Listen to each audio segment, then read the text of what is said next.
All right, taking a look at a lesson this time in the sum of the difference of two cubes. This is the third installment or the third step in the factoring list that we need to go through in order to be able to factor polynomials to the extent that we're going to do in this particular course. All we're going to look at today is the pattern. Where does the pattern come from? And we're going to take a look at some practice questions. But I do want to remind you that there are three steps now. The first two steps that we're going over. The first step was to undistribute. You should always try to undistribute to start with. See if you can make the number simpler. The second thing is a difference of two squares. That is a very distinct pattern between the difference we're doing this time. We're going to be looking at cubes this time. Last time we looked at perfect squares. If there was a subtraction problem, a binomial with two perfect squares, then we would be able to have that. Now we're looking for a sum or a difference of two cubes.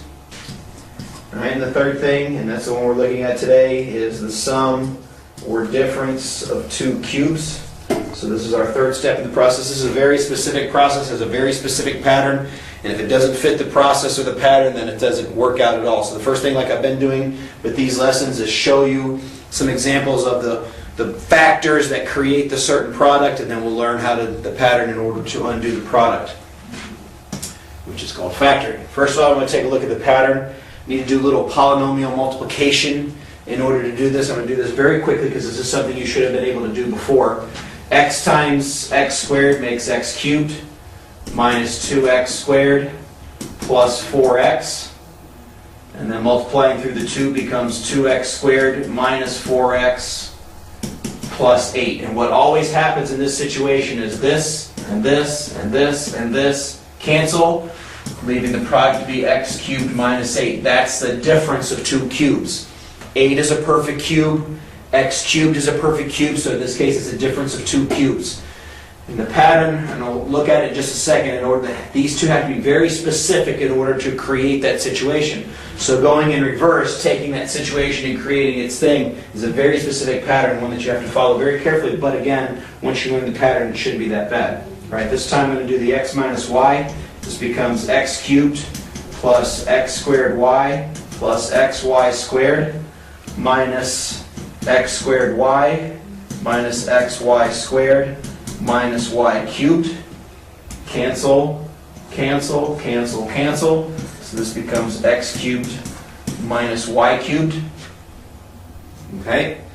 Looking at this third one, this becomes 27x cubed minus 45x squared plus 75x, should be 75x, and then that becomes plus 45x squared minus 75x plus 125. Cancel, cancel, cancel, cancel.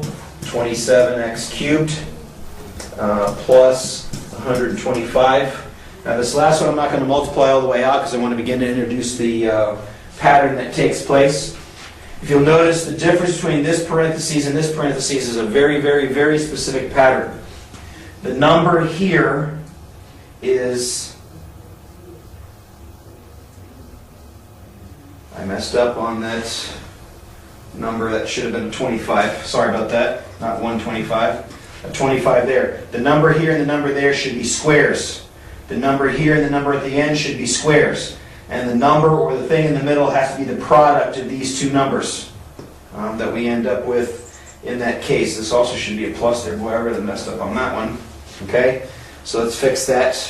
So this is the square, the product of the two numbers and the squares. This is always a plus, and this is always the opposite sign of what it is that you have here that will create that. So this one would create 125, which is a perfect cube. That's the 5 times the 25 is 125. And then y times y squared is going to produce the y cubed. The negative times the positive produce the negative. Okay? So in order to figure out that thing, that's what we're going to look at next. Based on that particular pattern. This is a little bit harder, but it really isn't a big deal. It's harder to see the pattern, but this pattern is actually really simple. If I come to the problem and I say, okay, there's nothing I can factor out, what's left here? Well, is this a difference? Is there something I can undistribute? No. Is this a difference of two squares? No. It is a difference, but they're not perfect squares, so it's not a difference of two squares. So then I look, is this a sum or difference of two cubes? The answer is yes. Okay, well then the pattern is always very specific. Two sets of parentheses. The cube root of x cubed is here. The cube root of 8 is there. And they get the same sign. Then the second set of parentheses, I don't even use that anymore. I use this to finish it out. I take my first number and I square it. Opposite sign. Product of the two. And this is always a plus that goes here, and then that one squared, which produces a 4. So once I know what the cube root here and the cube root there is, which means what number times itself, what number 3 times multiplied ends up giving me that particular number. So 8 is 2. You've got to learn to recognize your perfect cubes, and we'll see quite a few of them here as we get ready to go through this problem. All right, next one. X cubed, is there something I can undistribute? The answer is no. Is this a difference of 2 squares? It's a difference, but it's not 2 squares, it's 2 cubes. So this is a difference of 2 cubes. So the pattern is, just got to get used to it. The cube root of x cubed is x. Cube root of y cubed is y. Same sign. So it's the same thing, basically taking the cubes off and throwing it in right there. Then follow the pattern. This one squared. These two together. And then this one squared, always a plus here, opposite sign, then what's there goes in that spot. All right, next one, these are cubes. 27 is a perfect cubed, 125 is a perfect cube. 1 cubed is 1, 2 cubed is 8, 3 cubed is 27, 4 cubed is 64, 5 cubed is 125, and if the numbers get outside of that realm, all you got to do is plug it in your calculator. Let's say, for example, I didn't know if 400 was a perfect cube, so you type in 400 to the 1/3, 1 divided by 3 in your calculator. If that comes out, which this one wouldn't, and it ends up being a perfect cube if it's a nice number. But normally the numbers will be fairly small here. I'm not going to get them too big too fast. All right, so I go with my cube. Is there something I can undistribute? The answer is no, because that's not divisible by 3. All right. Is it a difference of 2 squares? The answer is no. So this is a sum or difference of 2 cubes. The answer is yes. 27x cubed produces 3x. 125 produces a 5. Same sign. Then this one squared, 9x squared. Them together, 15x. And then this one squared, which is 25. Always a plus here and the opposite sign there. Either the opposite sign here, the opposite sign there, doesn't matter which way you want to look at it. All right, last one just real quick. This is the one I messed up on. I'm typing it in, I don't know why.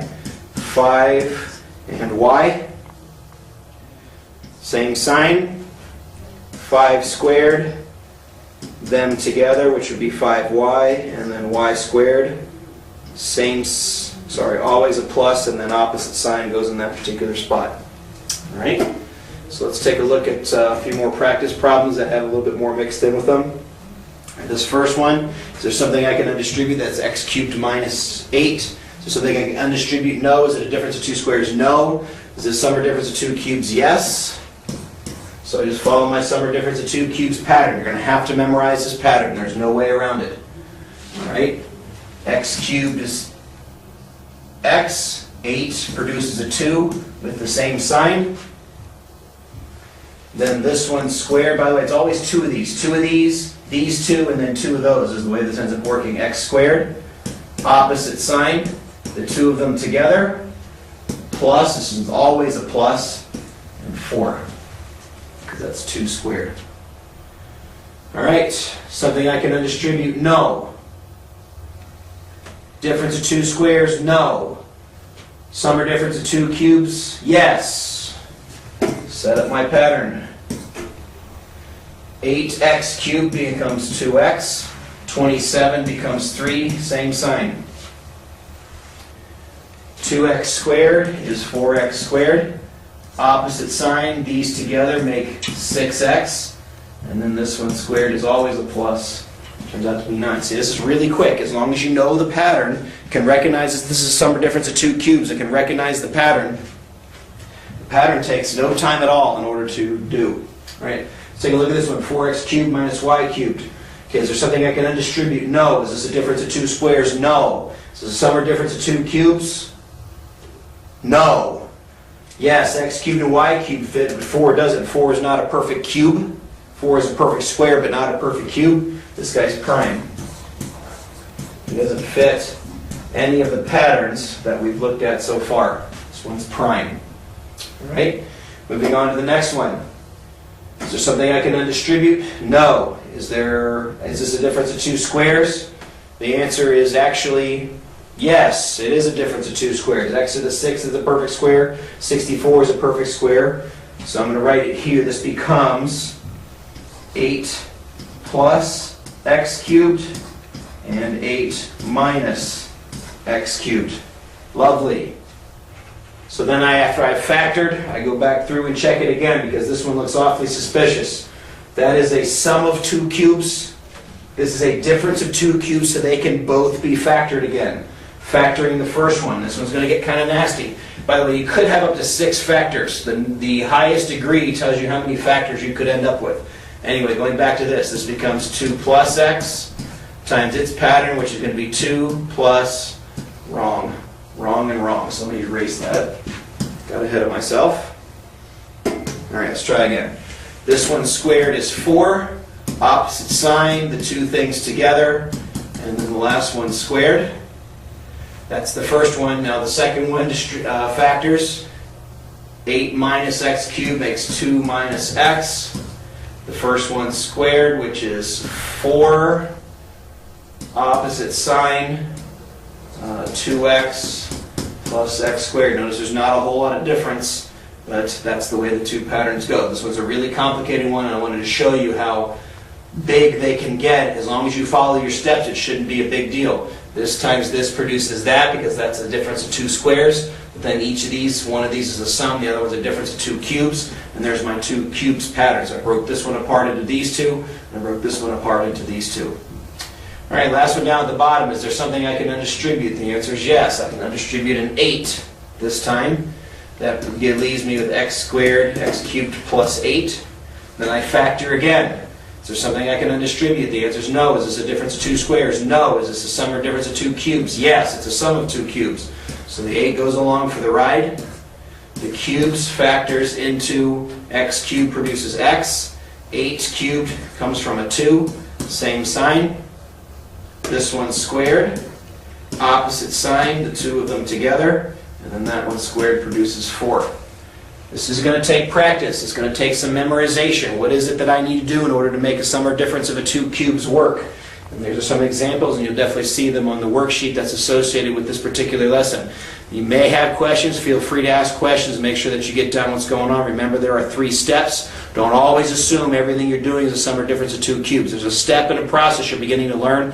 That process will eventually end in a situation where you're given any polynomial and have to be able to factor it, choose the correct factoring method, and go on from there. So this is something you need to concentrate on. This one in particular, there's a pattern to it that you've got to be able to memorize. It's a little bit complicated, but once you get used to it, it shouldn't be a big deal. So that's it. Sum or difference of two cubes. Third tool, the toolbox of factoring. Until next time, see ya.